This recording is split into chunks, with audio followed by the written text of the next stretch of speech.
맥OS 상황에서 크롬 브라우저를 통해서 안드로이드 개발자 사이트에 접속을 해봤습니다.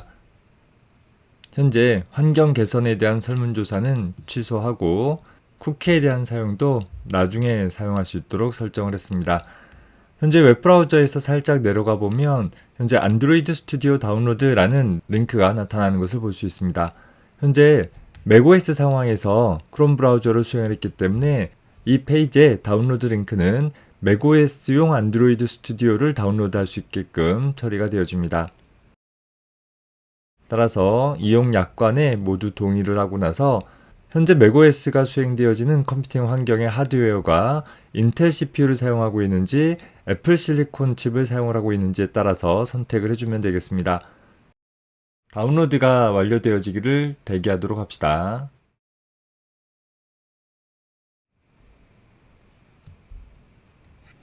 다운로드가 모두 완료되었으면 폴더를 열어서 설치 실행 파일을 실행하도록 해봅시다. 더블 클릭해주게 되어지면 실행이 되어지겠죠. 현재 맥OS에서 프로그램 설치는 굉장히 간단한데 현재 안드로이드 스튜디오.app이라는 아이콘을 어플리케이션 폴더로 드래그 앤 드롭해서 복사해서 집어넣어주면 설치가 완료되어지게 됩니다. 현재 창은 닫아주고 런치패드 열어서 안드로이드 스튜디오라는 프로그램 실행해주면 바로 실행이 되어지게 됩니다. 앱스토어에서 다운로드 받은 프로그램이 아니라서 보안 설정에 대한 확인해주면 될 것이고 성능 향상을 위해서 정보를 보내는 것이 껄끄럽다라고 한다면 보내지 않음 선택해도 무방합니다. 이후 세부 설정들을 위해서 긍정의 대답들을 선택해주면 되겠습니다. 안드로이드 스튜디오에 SDK 설치 같은 것들을 표준 설정으로 할 것인지 아니면 사용자가 선택할 것인지를 정할 수 있는데 우리는 표준 설정으로 설치하도록 해보겠습니다. 그래서 다음 폴더에 약 2.3기가 정도 되어지는 용량으로 다음 버전의 안드로이드 SDK가 다운로드 받아서 설치가 되어질 것입니다.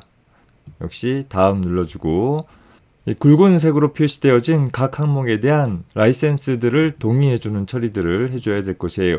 역시 각 부분 선택해서 Accept 눌러주고 다음 눌러주고 나면 필요한 파일들을 인터넷으로 다운로드 받아서 설치되어지는 작업들이 마무리가 되어집니다. 이 프로그레스 바가 모두 다 끝까지 가게 되어지면 필요한 SDK 다운로드가 모두 다 끝나게 되어지는 것입니다. 자, 설치가 모두 다 끝나면 Finish 버튼 눌러주면 될 것이고 다음과 같이 안드로이드 스튜디오 프로그램이 실행된 것을 볼 수 있습니다. 현재 More Actions라는 항목 눌러서 SDK 매니저 실행해 보도록 할게요. 안드로이드 스튜디오 설치 후에 추가적인 설정 과정을 통해서 안드로이드 16 버전에 대한 SDK가 설치되어져 있는 것을 볼 수 있습니다. 최소 하나 이상의 SDK가 있어야지 그 내용을 기반으로 해서 우리는 안드로이드 프로그램을 작성할 수 있을 것입니다. 필요에 따라서 최신 버전이 아니라 다른 버전에 대한 SDK도 추가적으로 설치해서 프로그램 시에 참조할 수 있도록 해볼 수 있는데 우리는 기본적으로 설치되어진 안드로이드 16을 기반으로 프로그램을 작성하도록 해보겠습니다. 더불어서 More Action 눌러서 Virtual Device Manager라는 거 실행해 보도록 해보겠습니다.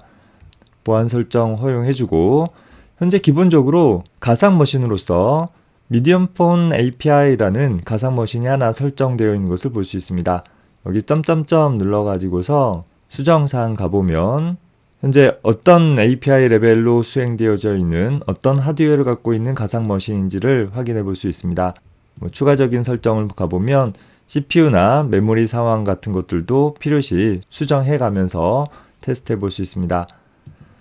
플러스 버튼 눌러서 하나 이상의 가상 머신을 더 추가할 수 있고 내가 테스트하기를 원하는 가상 머신을 필요한 만큼 만들어서 사용을 해볼 수 있을 것입니다. 현재 만들어진 가상 머신을 실행을 해볼게요. 여기 플레이 버튼 눌러가지고서 구동을 하면 마치 실제 단말기에 전원을 인가해서 부팅하는 것과 같은 과정들을 소프트웨어적으로 에뮬레이션에서 실행해주게 되어지는 것입니다.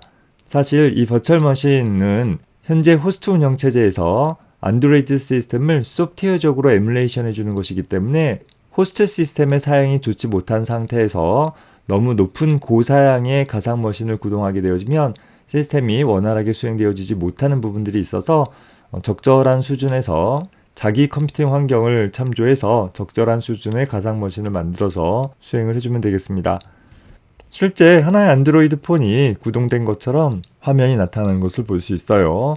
웹브라우저를 눌러가지고서 인터넷에 접속하는 일을 해볼 수도 있고, 아래로부터 스와이프 해가지고서 필요한 프로그램들을 구동을 해볼 수도 있을 것입니다.